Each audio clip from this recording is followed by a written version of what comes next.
Good morning everyone. We will start in a while.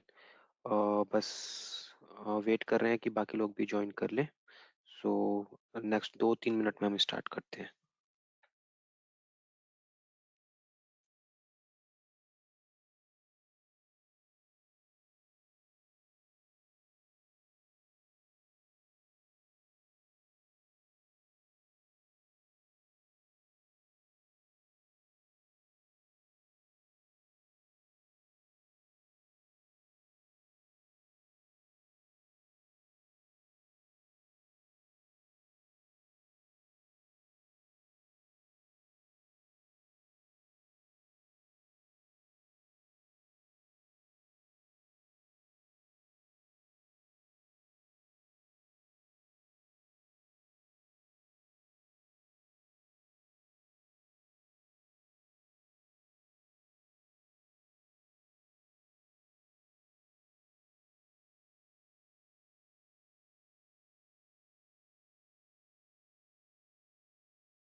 Good morning everyone. सबको एक बार thank you join करने के लिए। मेरा नाम रॉबिन है। मैं रीजनल सेल्स मैनेजर हूँ यहाँ पे एनफेज में, नॉर्थ इंडिया का। मेरे साथ आज इस प्रेजेंटेशन के लिए कुछ लोग हैं जो सीनियर रीजनल एफएई हैं एनफेज के लिए। आज के प्रेजेंटेशन में हम लोग कुछ टेक्निकल चीजें, कुछ सेल्स रिलेटेड चीजें and Enphase as a whole system कैसे आप इंस्टॉल कर सकते हैं, डिजाइन कर सकते हैं, उसके बारे में समझेंगे। तो ये जब टॉपिक्स हैं जो आज हम इस वेबिनार में आपको प्रेजेंट कर रहे हैं। बेसिकली एक इनफेस का छोटा सा इंट्रोडक्शन, इनफेस माइक्रो इन्वर्टर्स के एडवांटेजेस, उसके टेक्निकल स्पेसिफिकेशंस, जो इनफेस के प्रोडक्ट्स और एक्सेसरीज आते हैं उसके बारे में आपको बताएंगे।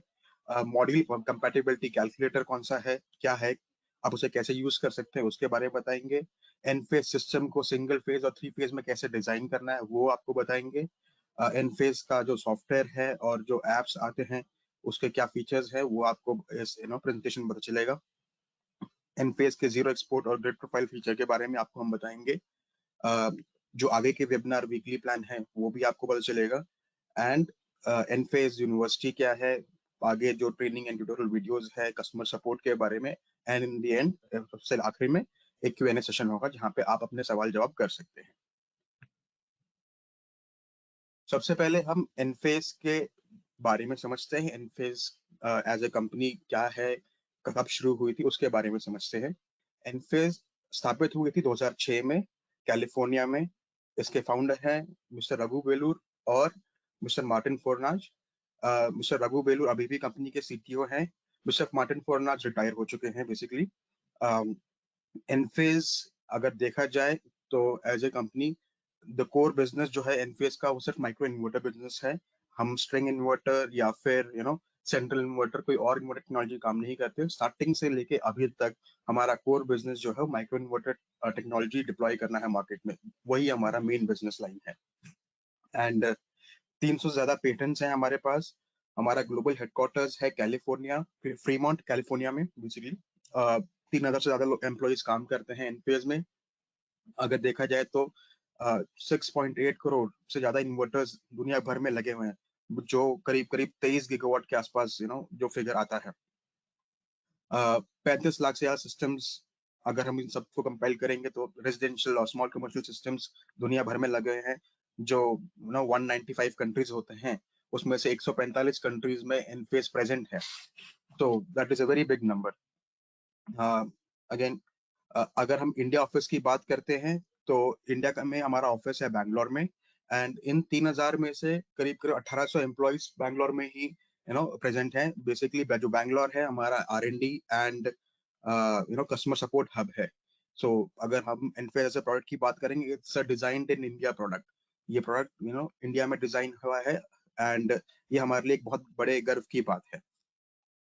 हम अगर अपना रेवेन्यू देखते हैं 2022 में हमारा करीब करीब 19,000 करोड़ का ग्लोबल रेवेन्यू था। इस साल हम कोशिश कर रहे हैं इसे करीब करीब 23,000 करोड़ इस फिगर को टच करने के लिए। एंड कस्टमर सपोर्ट की बात करें तो वहाँ 24/7 कस्टमर सपोर्ट है। आप कभी भी फोन कीजिएगा, चाहे दिन हो या रात हो, सुबह के 6 बजे, रात के 12 बजे, 3 बजे, दोपहर के 3 बजे, कभी भी फोन करें आपको जवाब देगा। आपको ना कोई बंदा आपको फोन उठाएगा एंड आपकी क्वेरी सुनेगा। तो ये एक छोटा सा ब्रीफ था एनफेस के बारे में। आगे हम समझते हैं एनफेस के एडवांटेजेस के बारे में। उससे पहले हम देखते हैं कि एनफेस एज सिस्टम कैसा एक आर्किटेक्चर आपको प्रोवाइड करता है। सो बेसिकली एनफेस, इसमें से कुछ प्रोडक्ट्स ऐसे होंगे जो इंडिया में अभी अवेलेबल नहीं है, लेकिन हाँ फ्यूचर में अवेलेबल जरूर होंगे। इंडिया में जो आप जानते ही होंगे माइक्रो इन्वर्टर्स है, जो आपके पैनल के साथ मिलके आपको एनर्जी प्रोवाइड करता है। देन उसके बाद हमारे पास एक IQ बैटरी सिस्टम आता है, जिसमें IQ battery, IQ system controller and IQ combiner box लगता है। एंड फ्यूचर में हमारे पास IQ EV चार्जर भी होगा, राइट। सो इंडिया में अभी प्रेजेंटली हमारे पास IQ माइक्रो इन्वर्टर्स ही हैं। बेसिकली जो अभी प्रेजेंट जनरेशन है, 8th जनरेशन चल रहा है, ये है हमारे पास। And I think in the near future बहुत जल्द हमारे पास IQ battery and IQ system controller भी इंडिया में आएगा। EV charging probably it may take some time, थोड़ा थोड़ा टाइम लगेगा, but yes that also will come in the near future Indian market के लिए।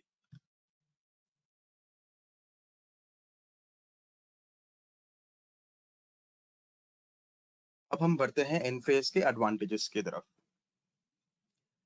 एनफेस माइक्रो इन्वर्टर का जो बेसिक कॉन्सेप्ट है, ये काम करता है एक डिस्ट्रीब्यूटेड आर्किटेक्चर में। डिस्ट्रीब्यूटेड आर्किटेक्चर का मतलब क्या होता है? बेसिकली जब हम स्ट्रिंग इन्वर्टर की बात करते हैं तो स्ट्रिंग इन्वर्टर में आपका एक सिंगल इन्वर्टर या फिर स्मॉल नंबर ऑफ इन्वर्टर, 1 या 2 या 3 इन्वर्टर्स होंगे जो आपके प्लांट को कंट्रोल कर रहे होंगे। भाई अगर हम 100 किलोवाट की प्लांट की बात करते हैं, या 10 किलोवाट की प्लांट की बात करते हैं, 50 किलोवाट की प्लांट की बात करते हैं, तो जनरली क्या होता है, स्ट्रिंग इन्वर्टर के केस में एक ही इन्वर्टर होता है वहां पे जो आपके सारे पैनल्स को कंट्रोल कर रहा है। सपोज हम एक एग्जांपल लेते हैं 10 किलोवाट के प्लांट में। अगर 10 किलोवाट का प्लांट है तो रफली अगर हम 500 वाट के पैनल यूज करते हैं तो वहां पे 20 पैनल्स होंगे, और अगर स्ट्रिंग इन्वर्टर होगा तो एक 10 किलोवाट का स्ट्रिंग इन्वर्टर होगा। तो इस केस में क्या होता है कि आपके वो 20 के 20 पैनल्स जो कंट्रोल कर रहा है वो आपका एक सिंगल स्ट्रिंग इन्वर्टर होता है।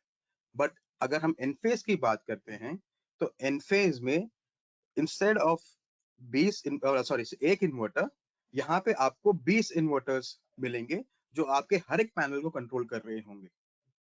अब उसका मेजर एडवांटेज क्या है कि जब आपके पास हर एक पैनल को कंट्रोल करने के लिए एक इन्वर्टर है तो आपका हर एक पैनल इंडिविजुअली काम कर रहा है। यहाँ स्ट्रिंग के केस में क्या होता है कि सारे पैनल्स इंडिविजुअली काम नहीं कर रहे होते हैं, एक स्ट्रिंग में काम कर रहे होते हैं। इसका मेजर ड्रॉबैक क्या होता है? इसका मेजर ड्रॉबैक होता है आपका स्ट्रिंग मिसमैच लॉस। हर एक पैनल, इवन दो आपके पास साइड पे 500 वाट के पैनल लगे होंगे सारे, लेकिन हर एक पैनल का आउटपुट सिमिलर नहीं होता, एग्जैक्टली सेम नहीं होता। अगर कोई 500 वाट का पैनल है तो उसका आउटपुट शायद किसी का आउटपुट अगर हम नॉर्मल ऑपरेटिंग कंडीशंस की बात करें तो एक 500 वाट का पैनल रफली आपको 400 वाट का आउटपुट देता है अंडर फील्ड कंडीशंस। तो अ, हर एक पैनल भी आपको 400 वाट का आउटपुट नहीं देगा, कोई 380 देगा, कोई 389 देगा, कोई 400 देगा, कोई 409 देगा, या कोई 410 भी दे सकता है। बट स्ट्रिंग के केस में क्या होता है, जो सबसे लोवेस्ट पैनल का आउटपुट होगा बाकी सब पैनल्स भी उसी रेंज में आएंगे। तो सपोजिटली अगर यहाँ पे कोई पैनल 380 वाट का आउटपुट दे रहा है, तो जो पैनल जिस पैनल में 400 मिल रहा है या 410 मिल रहा है या 405 मिल रहा है, उसका कोई बेनिफिट नहीं है क्योंकि वो सारे पैनल एज ए 380 वाट का आउटपुट ही आपको देंगे। बट हमारे केस में क्या होता है कि जो इंडिविजुअल आपको आउटपुट हर एक पैनल से मिलता है वो आपका इन्वर्टर कन्वर्ट करके आपको फॉरवर्ड प्रोवाइड करता है। तो अगर ये पैनल आपको 400 वाट का आउटपुट दे रहा है तो यहाँ पे आपको रफली 400 वाट का आउटपुट मिलेगा। यहाँ पे अगर 360 या 35, बिकॉज यहाँ पे अगर शैडो है तो इसका आउटपुट शायद 200 वाट का होगा, तो इसको आपको 200 वाट का आउटपुट ही मिलेगा।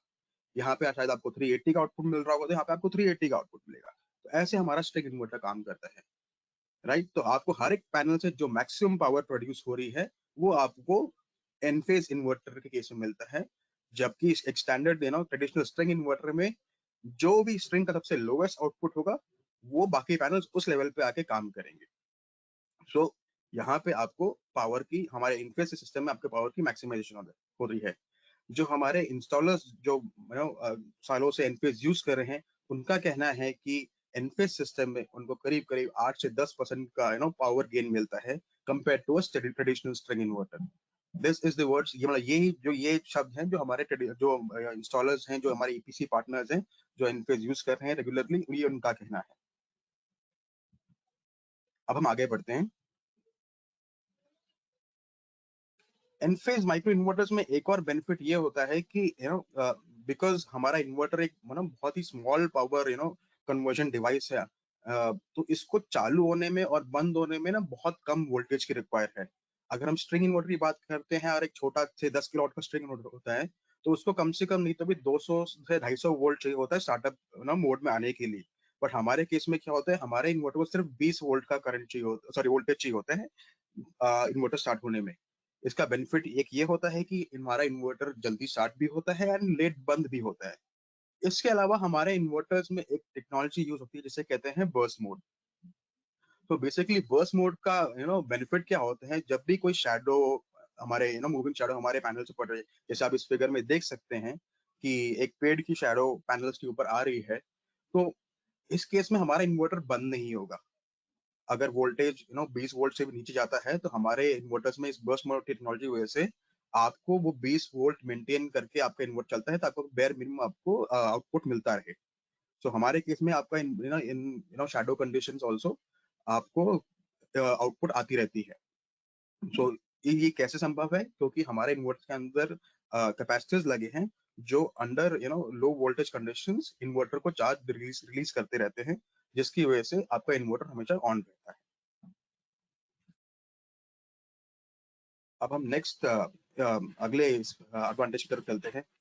इसका एक और मेजर एडवांटेज ये है कि कंपेयर टू स्ट्रिंग इन्वर्टर अगर हम कंपेयर करेंगे तो स्ट्रिंग इन्वर्टर जैसे हमने स्टार्टिंग पहले वाले स्लाइड में देखा था कि यूजली एक स्ट्रिंग इन्वर्टर वाले प्लांट में एक ही इन्वर्टर होता है। अगर हम छोटे प्लांट की बात करते हैं तो जितने भी पैनल लगे होंगे वहां पे एक स्ट्रिंग इन्वर्टर सारे पैनल कंट्रोल कर रहा होता है। तो इसका मेजर एक ड्रॉबैक ये भी आता है कि अगर स्ट्रिंग इन्वर्टर आपका फेल हो गया, कोई हार्डवेयर फेलियर है या कोई भी सॉफ्टवेयर फेलियर भी है, तो आपका पूरा प्लांट उस पूरे दौरान जब तक वो फेलियर रेक्टिफाई नहीं होता तब तक आपका पूरा प्लांट बंद रहेगा। अगर वो एक सॉफ्टवेयर फेलियर है शायद 1 या 2 दिन में वो ठीक हो जाएगा, लेकिन अगर वो एक हार्डवेयर फेलियर है तो कम से कम नहीं तो भी 7 से 10 दिन आपका प्लांट बंद रहता है। बिकॉज आप जानते हैं कि इंडियन कंडीशंस में ऐसा होता है कि बिकॉज ऑफ लॉजिस्टिक्स रीजंस या stock availability reason for X Y Z कोई भी रीजन हो, आपका आपके पास नया इन्वर्टर या नया स्पेयर पार्ट आने में 7 से 10 दिन लगते ही लगते मिनिमम केस में। हमने ऐसे केसेस भी देखे जहाँ पे महीने महीने इन्वर्टर्स बंद रहते हैं एंड कस्टमर के पास कोई ऑप्शन नहीं है अपना एनर्जी लॉस करवाने के अलावा। बट हमारे केस में क्या होता है, बिकॉज आपके पास हर एक पैनल पे एक इन्वर्टर होता है। फर्स्ट ऑफ ऑल ये पैनल्स एक दूसरे से इंडिपेंडेंट होके काम करते हैं। तो अगर एक इन्वर्टर भी फेल होता है तो उसका इम्पैक्ट बाकी इन्वर्टर्स पे नहीं होता, वो बाकी इन्वर्टर्स आपके चलते ही रहते हैं। यस, सो ये मैं ये नहीं कहूंगा कि हमारे इन्वर्टर फेल नहीं होते। There are failure also but it is bare minimum. बहुत कम फेलियर रेट हमारा। ग्लोबल अगर फेलियर रेट देखेंगे हमारा 0.02% से भी नीचे है हमारा फेलियर रेट। लेकिन अगर फेलियर हो भी गया आपका पूरा प्लांट कभी बंद नहीं होगा। आपके 99% आपका प्लांट चलता रहा, बाकी का प्लांट चलता रहेगा। सो अगर कोई कस्टमर आपसे अप टाइम गारंटी मांगते हैं तो आप आग बंद करके एनपी सिस्टम के साथ अप टाइम गारंटी दे सकते हैं। हम अपने अगले फीचर की तरफ चलते हैं। सो ये है ready for today and tomorrow वाला फीचर। बेसिकली इसमें क्या है कि एनफेज ऐसा सिस्टम है, इट्स बेसिकली एक प्लग एंड प्ले सिस्टम है जिसकी वजह से आप अपना प्लांट इजीली एक्सपैंड कर सकते हैं। तो किसी ने सपोज आज 5 किलोवाट का एक प्लांट लगा है, कल को उसको 2 किलोवाट या 3 किलोवाट एक्स्ट्रा बढ़ाना है तो आप सिंपली अपना स्ट्रक्चर एड ऑन कीजिए, पैनल्स लगाइए और अपना इन्वर्टर कनेक्ट करके एड ऑन कर सकते हैं। स्ट्रिंग के केस में थोड़ा डिफिकल्ट हो जाता है बिकॉज अगर आज एक प्लांट 5 किलो प्लांट लगाया है एंड 2 या 3 प्लॉट अगर उसको बढ़ाना है तो थोड़ा टाइट हो जाता है बिकॉज आपको या फिर इन्वर्टर चेंज करने पड़ेंगे। प्लस एक दिक्कत ये आती है कि सेम टाइप ऑफ पैनल मिलना मुश्किल होता है। हमारे सिस्टम में एक ये मेजर बेनिफिट ये है कि आप कोई भी पैनल लगाइए, एक ही प्लांट में आप पॉली लगाइए, मोनो लगाइए, बाइफेशियल लगाइए, मोनोपर्क लगाइए, हाफ कट लगाइए, कोई फर्क नहीं पड़ता क्योंकि हर एक पैनल जैसे हमने स्टार्टिंग से कहते हुए आ रहे हैं, हर एक पैनल एक दूसरे पैनल से इंडिपेंडेंट होकर काम करता है। आपका ये हर एक पैनल एक इंडिविजुअल सोलर सिस्टम की तरह काम करता है। सो उसको फर्क नहीं पड़ता कि इसके मेरे बगल में एक 500 वाट का पैनल लगा है या 550 का लगा है या 300 का लगा है, उससे कोई मतलब नहीं है। हर एक पैनल अपना जो मैक्सिमम आउटपुट जितना उसको मिल रहा है वो दे देगा। सो बहुत इजी सिस्टम होता है। आप कोई भी पैनल्स यूज करिए, मिक्स एंड मैच करके यूज करिए। कल को अगर आपको एक्सपैंड करना है आप इजीली एक्सपैंड कर सकते हैं। और जैसे मैंने पहले कहा था कि आगे हमारी बैटरीज भी इंडिया में लॉन्च होने वाली हैं। सो अगर जिस कस्टमर ने आज या even with IQ 7 inverters Enphase system लगाए हैं वो इन द नियर फ्यूचर अपने सिस्टम में बैटरीज भी एड ऑन कर सकती है। तो it's a future ready system जो हमारा सिस्टम है। इसमें इन्वर्टर चेंज करने की कोई जरूरत नहीं है। जो एग्जिस्टिंग इन्वर्टर लगे हैं उसी के साथ बैटरीज भी कनेक्ट हो जाएंगी।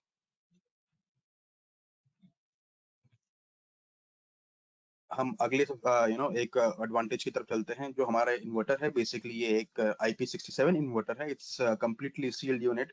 सो it is rain proof, water proof, dust proof. It is double insulated system होता है एंड ये करोजन रेजिस्टेंट होता है। इसमें कोई मेटल हाउसिंग नहीं होती। सो ये करोजन रेजिस्टेंट है ना पॉलीमर है बेसिकली। सो इट्स ये प्योर आउटडोर एप्लीकेशन के लिए ही बना हुआ है हमारा सिस्टम। हमारा डिजाइन लाइफ जो सिस्टम का है मोटा मोटा अगर हम बात करेंगे तो 30 साल का डिजाइन लाइफ है। एंड एक मेजर जो एडवांटेज आपको हमारे सिस्टम के साथ मिलता है कि जो मैं आपको आगे भी बताऊंगा, अ, अ, उसको हम बाद में कवर करते हैं बेसिकली। उससे पहले हम कवर करते हैं कि जो है अपना फीचर ये है सेफ्टी फर्स्ट। सो एचवीएस की अगर बात करें कि हमारा जो इन्वर्टर है वो आपको पैनल लेवल पे ही DC to AC power convert करता है। अनलाइक एक स्ट्रिंग इन्वर्टर जहाँ पे आप सारे पैनल्स का डीसी लेके एक इन्वर्टर स्ट्रिंग इन्वर्टर में क्लब करते हो जिसका डिस्टेंस कहीं से भी लेके 10 मीटर से लेके करीब 30 से 40 या 50 मीटर तक भी जा सकता है। तो उतने डिस्टेंस तक आपकी छत पे डीसी फ्लो कर रही है। बट हमारे केस में क्या होता है, क्योंकि जस्ट पैनल के नीचे ही आपका इन्वर्टर कनेक्टेड होता है तो जितनी भी आपकी केबलिंग आपके रूफ के से लेके आपके मीटर की तरफ जा रही है, वो सारा का सारा आपका एसी के पावर है। तो कहीं पे भी डीसी पावर नहीं है हमारे सिस्टम में। एंड देखा जाए तो जो एसी पावर भी आपके छत पे फ्लो कर रही है, वो मोटा-मोटा हम कहेंगे कि 220 वोल्ट की एसी पावर ही आपकी छत पे फ्लो कर रही है, जो हमारे नॉर्मल डे टू डे हमारे घर पे भी अगर हम देखेंगे तो 220 वोल्ट एसी हम लोग यूज़ करते हैं। लेकिन अगर यही हम डीसी पावर की बात करते हैं, तो जब हम स्ट्रिंग डिज़ाइन करते हैं, तो कहीं से मतलब मोटा-मोटा अगर देखा जाएगा, अगर हम छोटे सिस्टम की बात करते हैं, तो आपका डीसी जो फ्लो करता है आपके एसी के उसको को कहीं न कहीं 400 से 500 वोल्ट के आसपास का डीसी फ्लो करता है। अगर हम बड़े सिस्टम की बात करते हैं, तो वो एक करीब-करीब 1000 वोल्ट का डीसी आपकी छत पे फ्लो करता है, जो बहुत डेंजरस होता है। एंड इसके अलावा जो हमारे सिस्टम में है कि एक रैपिड शटडाउन मैकेनिज़्म है, तो अगर कहीं पे भी डीसी लीकेज होता है या अर्थिंग होती है, तो हमारा सिस्टम इंस्टेंटेनियसली बंद हो जाता है। और इसी फीचर की वजह से हमारा जो इन्वर्टर है, अगर हम यूएस में देखा जाए तो हमारा मोटा-मोटा 70% मार्केट शेयर है, बिकॉज़ वहाँ पे सेफ्टी लेके बहुत मेजर कंसर्न है। वहाँ पे सेफ्टी पैरामीटर्स बहुत स्ट्रिंजेंट हैं। सो वी हैव हमारे पास मोर देन 70% मार्केट शेयर है इन यूएस मार्केट में इस फीचर की वजह से।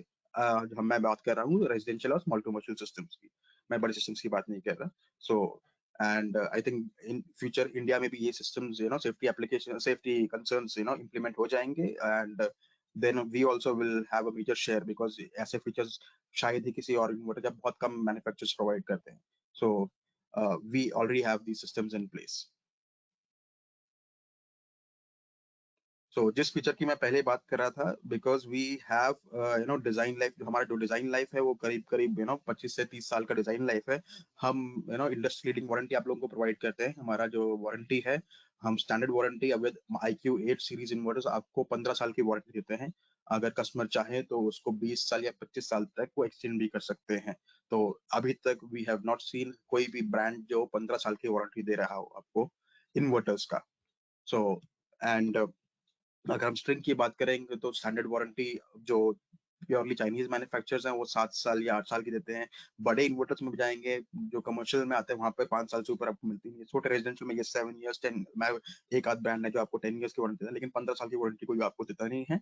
सो हमारा जो वारंटी है वो 15 साल स्टैंडर्ड वारंटी है, जिसे आप 25वें साल तक एक्सपैंड कर सकते हैं। बेसिकली ये फीचर जैसे आपके फ़ोन्स में होता है, चाहे एंड्रॉइड हो या आईफ़ोन हो, आपको हर महीने में या 6 महीने में आपको अपडेट्स मिलते रहते हैं। सिमिलरली हमारे पास हमारे सिस्टम में भी ऐसे ही सिमिलर फंक्शन है। हमारे इंजीनियर्स दिन-रात मेहनत करते हैं आप लोगों को एक बेटर एक्सपीरियंस देने के लिए, कुछ बग्स हों उसको ठीक करने के लिए, तो आपके इन्वर्टर्स अपने आप अपडेट होते रहते हैं बीच-बीच में, ताकि कोई भी पुराना कुछ कुछ लिमिटेशन थी उसको ठीक किया जाए। आपके इन्वर्टर्स जो पहले के भी इन्वर्टर IQ6 हो गया, IQ7 हो गया, उनके में भी अपडेट्स आते रहेंगे। आप लोग जो ऑलरेडी यूज़ कर रहे हैं वो देख देख पा रहे होंगे कि बीच-बीच में अपडेट्स आते हैं। सिमिलरली IQ8 में भी ऐसे ही हैं, हम लोग अपडेट्स रिलीज़ करते करते रहेंगे over the period of time. तो ऐसा नहीं है कि किसी ने अगर IQ6 लगाया था या IQ7 लगाया तो उसका इन्वर्टर अब ऑब्सोलीट हो गया, ऐसा बिल्कुल नहीं है। वो इन्वर्टर धीरे-धीरे ओवर द टाइम अच्छे ही होते जा रहे हैं, खराब नहीं होते।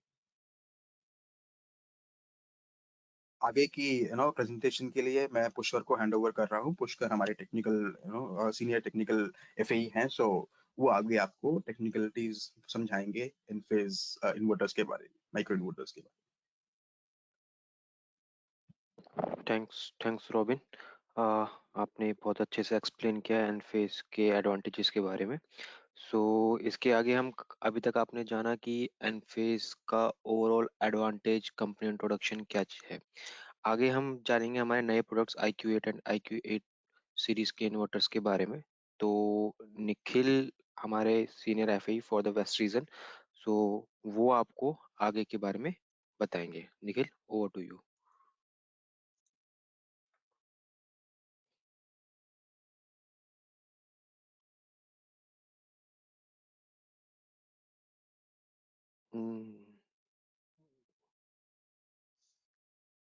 Nikhil, you are not Audible.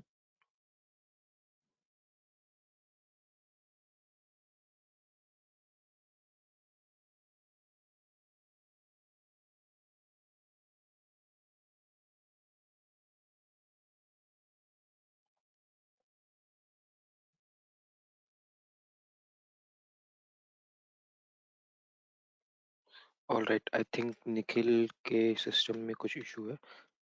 Late me take care from here. So आगे बढ़ते हैं।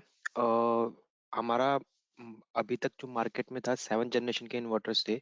रिसेंटली हमने अभी IQ8 सीरीज लॉन्च की है, जिसमें हमारे दो प्रोडक्ट्स हैं। First is IQ8HC and another one is IQ8P। IQ8HC की बात करें इस इन्वर्टर में, तो मिनिमम और मैक्सिमम इनपुट वोल्टेज इस इन्वर्टर का है 18 वोल्ट टू 60 वोल्ट। और जो इसकी ऑपरेटिंग रेंज है, एमपीपीटी वोल्टेज रेंज है, वो है 29.5 टू 45 वोल्ट। आगे इस इन्वर्टर में आप 560 वॉट पीक तक के पैनल्स को कनेक्ट कर सकते हैं। बट ऐसा नहीं है कि हम 560 पे ही इसको लिमिट कर रहे हैं। It can paired up to with, आप 570 का भी पेयर कर सकते हैं, 580 का भी पेयर कर सकते हैं। अनटिल अनलेस वो मॉड्यूल इस इनपुट पैरामीटर्स की रेंज में जब तक आ रहा है, तो इसके साथ कोई भी मॉड्यूल पेयर कर सकते हैं। मैक्सिमम कंटिन्यूस इनपुट करंट है इस इन्वर्टर का 14 एम्पेयर का। और शॉर्ट सर्किट करंट जो मॉड्यूल्स के मिलता है हमको, वो मैक्सिमम ये सपोर्ट करता है 20 एम्पेयर तक को करंट को ये सपोर्ट करता है। इस इन्वर्टर का जो मैक्सिमम एसी आउटपुट पावर है, जो एसी आउटपुट पावर ये देगा कॉन्टिन्यूसली, वो देगा आपको मैक्सिमम 384 VA तक का ये एसी आउटपुट पावर देगा। और पावर फैक्टर वन पे बात करें हम, तो पावर फैक्टर वन पे 384 VA आपका 384 वॉट के अराउंड ही रहता है। जो इसकी ऑपरेटिंग ग्रिड वोल्टेज कंडीशन है, ये 230 वोल्ट ±20%, यानी कि 184 वोल्ट से लेकर 276 वोल्ट के बीच बीच ये इन्वर्टर काम करता है। मैक्सिमम आउटपुट एसी करंट है इस इन्वर्टर का 1.67 एम्पियर। और अभी जैसे आप जानते हैं कि अभी तक जो भी हमारे एनफेस के इन्वर्टर्स को यूज करते हुए आ रहे हैं, वो लोग जानते हैं कि IQ7A एक एसी ब्रांच सर्किट में हम 10 इन्वर्टर मैक्सिमम करंट कनेक्ट कर सकते थे। इस इन्वर्टर के लिए हम 9 इन्वर्टर पर ब्रांच सर्किट कनेक्ट कर सकते हैं, क्योंकि हमारी जो IQ केबल की मैक्सिमम करंट कैरिंग कैपेसिटी है वो 20 एम्प्स की है। तो उसी के मद्देनजर रखते हुए 9 इन्वर्टर पर ब्रांच सर्किट हम लोग कनेक्ट कर सकते हैं। इस इन्वर्टर का जो वेट है वो सिमिलर टू हमारा IQ7A प्रोडक्ट है। तो उसका भी 1.1 केजी था, इसका भी 1.1 केजी है। तो हल्के वेट के हिसाब से आप इसको कहीं पे भी बहुत इजी तरीके से माउंट कर सकते हैं। आप अपने स्ट्रक्चर पे, परलिन पे माउंट कर सकते हैं, राफ्टर पे माउंट कर सकते हैं, या फिर अगर आप शीट रूफ में माउंट करते हैं तो वहां भी वेट के हिसाब से किसी भी एल्यूमिनियम रेल के ऊपर माउंट करना बहुत ही आसान है इसको। नेक्स्ट इसका जो डीसी इनपुट कनेक्शन है, आप डीसी इनपुट कनेक्शन इसमें देखेंगे तो we have the integrated MC4 connectors. Integrated MC4 connectors का मतलब क्या है कि जो इससे पहले की सीरीज थी, 7 सीरीज थी, उसमें आप लोगों ने देखा होगा कि उसमें एक इनपुट के लिए डीसी अडेप्टर आता था, जो इस पे माइक्रो इन्वर्टर्स पे कनेक्ट होता था, और उसके आगे MC4 कनेक्टर होते थे। बट इस इन्वर्टर में MC4 कनेक्टर इसी इन्वर्टर में इनबिल्ट है, तो आप सीधा अपना डीसी पावर यहाँ पे कनेक्ट कर सकते हैं, और यहाँ से आपको एसी आउटपुट मिलता रहेगा। फिर बात करते हैं हम अगले प्रोडक्ट की, जो है IQ8P product. IQ8P product basically ये प्योरली, इस प्रोडक्ट का डिजाइन जो है इंडिया में ही हुआ है प्योरली, और इसको इंडियन मार्केट को ही देखते हुए इसका क्या कहते हैं, कंप्लीट लॉन्चिंग हुई है। तो प्रोडक्ट को देखें तो 16 वोल्ट से लेकर 65 वोल्ट तक के मॉडल्स को सपोर्ट करता है। उसके बाद मिनिमम एमपीपीटी वोल्टेज है 36 टू 55 वोल्ट। जैसे इंडियन मार्केट में अब आप देख रहे हैं, पहले हमारी मार्केट काफी पहले, आज से 3-4 साल पहले पॉली पे मार्केट थी, जो 330 वॉट पीक के पैनल आते थे। फिर धीरे धीरे 400 वॉट पीक पे मोनो पे मार्केट हुई, फिर मोनो पर, फिर बाईफेशियल पैनल्स आ गए, फिर हाफ कट पैनल्स आ गए। तो अब जो मार्केट चल रही है, करंट मार्केट जो चल रही है, 500 550 वॉट पीक के पैनल पे चल रही है। और अभी आप लोगों ने REI में भी देखा होगा, अब 600 की भी सीरीज लॉन्च हो चुकी है। तो अब मार्केट धीरे धीरे करके 600 कुछ आने वाले कुछ महीनों में 600 पे पूरी तरह से शिफ्ट हो जाएगी। तो ये प्रोडक्ट उसी चीज को ध्यान में रखते हुए बना है, स्पेशली इंडियन मार्केट के लिए, कि ये 670 वॉट पिक तक के मॉड्यूल्स को आपको सपोर्ट करता है। और इसकी जनरेशन की बात करें तो जनरेशन इसका मार्केट में जो भी हमने अभी तक के इंस्टॉलेशन हुए थे, और जो भी हमने टेस्टिंग के दौरान प्रोडक्ट इंस्टॉल किए हुए थे, तो काफी अच्छा रेस्पॉन्स है। तो जनरेशन भी काफी अच्छा है इस प्रोडक्ट का। इसका मैक्सिमम कंटिन्यूअस पावर जो है वो 14 एम्प्स का है। शॉर्ट सर्किट करंट जो है 20 एम्प्स तक सपोर्ट करता है। और मैक्सिमम इसे आउटपुट पावर है इस प्रोडक्ट की 480 VA का, यानी कि अगर पावर फैक्टर वन पे बात करें तो 480 वॉट का इसका पावर आउटपुट है। मिनिमम और मैक्सिमम ग्रिड वोल्टेज इसकी जो है सेम 184 टू 276 के बीच बीच काम करता है ये। और इसका मैक्सिमम आउटपुट करंट जो है वो है 2.07 एम्प्स का। बाकी इस प्रोडक्ट को हम एक ब्रांच में 7 माइक्रो इन्वर्टर्स पर ब्रांच सर्किट कनेक्ट कर सकते हैं, क्योंकि इसका जो करंट है वो हायर साइड पे है, और हमारे पास 20 एम्पियर की लिमिटेशन है। तो एज पर दैट 7 पर branch circuit we can connect. इस प्रोडक्ट का वेट थोड़ा सा ज्यादा है एज कम्पेयर टू IQ8HC। तो यहाँ पे 1.6 kg का ये इन्वर्टर मिलता है हमको। और इसका जो डीसी कनेक्शन है वो प्रीवियस जनरेशन की तरह ही है। तो यहाँ हमारा ये कनेक्टर आता है, एक अडेप्टर आता है, ये आप जब इन्वर्टर परचेस करेंगे तो उसके साथ ही आपको मिलेगा एज एन एसेसरी। तो ये QDCC2 टाइप अडेप्टर बोलते हैं इसको।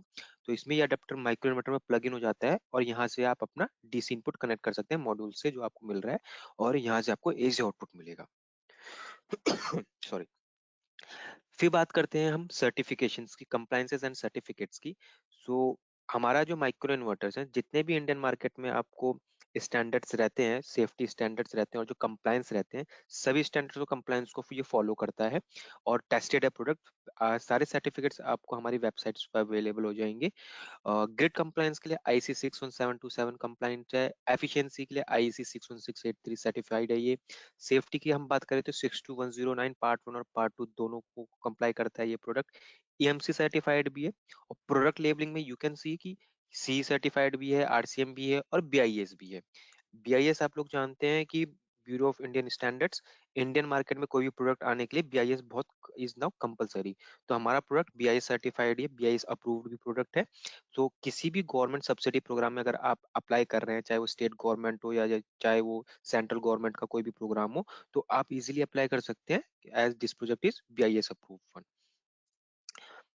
अब बात करते हैं IQ केबल एंड एसेसरीज की, कि कैसे करके हम इन्वर्टर्स के साथ कौन कौन सी एसेसरीज आती है।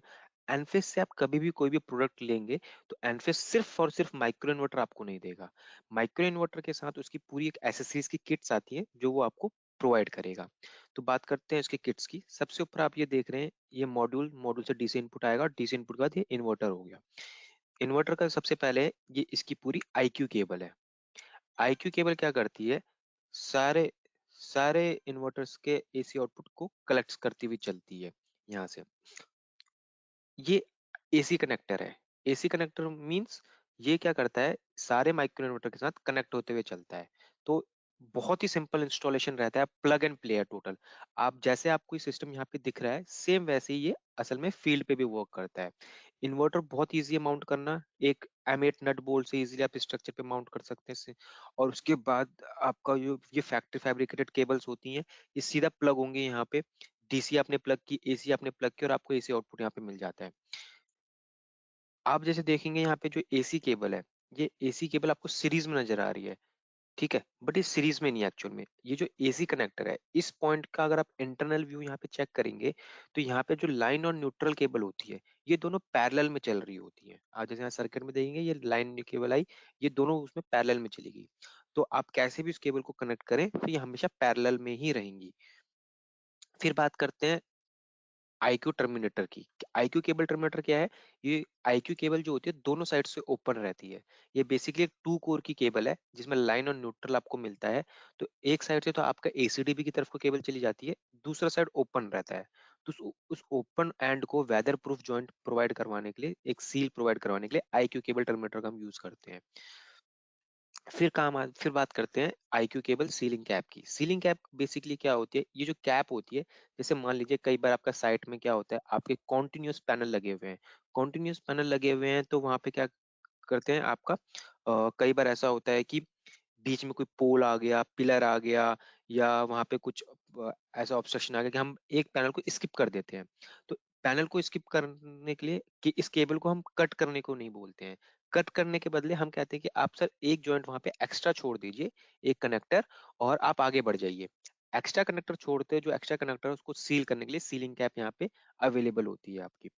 तो जो ये केबल है, इस केबल में IQ8HC मैक्सिमम 7 इन्वर्टर तक हम कनेक्ट कर सकते हैं, और IQ8P maximum, IQ8HC maximum 9 inverter तक कनेक्ट कर सकते हैं, और IQ8P मैक्सिमम 7 इन्वर्टर तक कनेक्ट कर सकते हैं इस केबल के साथ।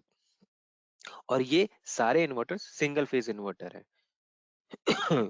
फिर ये डिस्कनेक्ट टूल है, जैसे आपका MC4 डिस्कनेक्टर टूल आता है MC4 को डिस्कनेक्ट करने के लिए, वैसे ये डिस्कनेक्ट टूल हमारी Q केबल्स को डिस्कनेक्ट करने के काम आता है।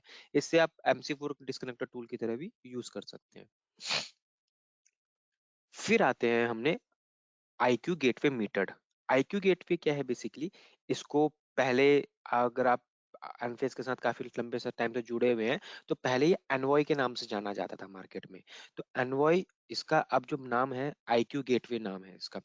तो आईक्यू गेटवे बेसिकली आप कह सकते हैं ये पूरे सिस्टम का एक ब्रेन है। ब्रेन का मतलब क्या करता है ये बाई डायरेक्शनल मॉनिटरिंग भी करता है, सिस्टम मैनेजमेंट भी करता है, सारे माइक्रो इन्वर्टर से डेटा कलेक्ट करके उनको पोर्टल के ऊपर अपलोड भी करता है। पोर्टल यानी कि हमारा खुद का एक एनलाइटन पोर्टल है, उस पोर्टल के ऊपर अपलोड करता है ताकि आप लोग रिमोटली मॉनिटर भी कर सकें।